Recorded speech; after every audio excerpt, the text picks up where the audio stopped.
Здравейте! Включвам се днес по покана от моите по-висши идентичности.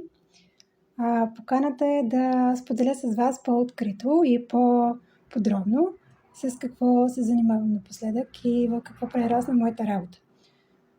Тези от вас, които следят моята страница и моята работа, знаят, че започнах при доста години, най-вече с карти Таро, да предавам различни послания от светли същества, с които искат да комуникират с нас, след като ние пожелаем да се осъществи тази връзка.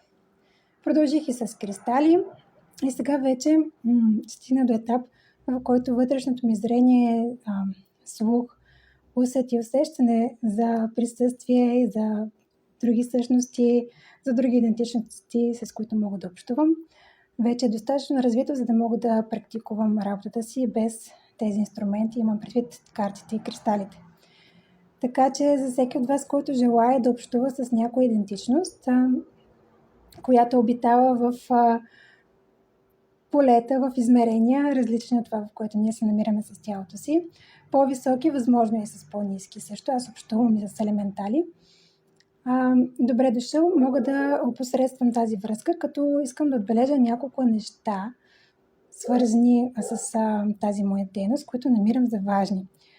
Първо, не съм медиум. Медиумите, доколкото съм запозната, общуват основно с починали, с душите, с същностите на починали хора или животни също, доколкото съм запозната. Има хора, които работят и с душите на починали животни. Не съм медиум. Аз мога да общувам с най-различни същности и идентичности, дори и на хора, които не са починали или животни, които не са починали, т.е. мога да опосредствам връзката с вашата душа. След малко ще коментирам и въпроса за опосредстването, само искам да продължа темата. Също не съм и медиатор. Доколкото се запознах, медиаторите, както са правно регламентирани и възприети на световно равнище, са различни от това, което аз практикувам. Медиаторите като цяло създават среда, в която две страни да се разберат помежду си. Аз не създавам среда, аз съм като телефонната слушалка, която предава сигнала. Реално. Тоест аз се явявам като ваш инструмент, но не съм и точно като телефонна слушалка, защото аз също присъствам в разговора със своите нагласи, настройки, мнение, виждане, усещане и така нататък. Колкото и да се старая, максимално да съм неутрална и да се абстрахирам от себе си, опосредствайки връзката.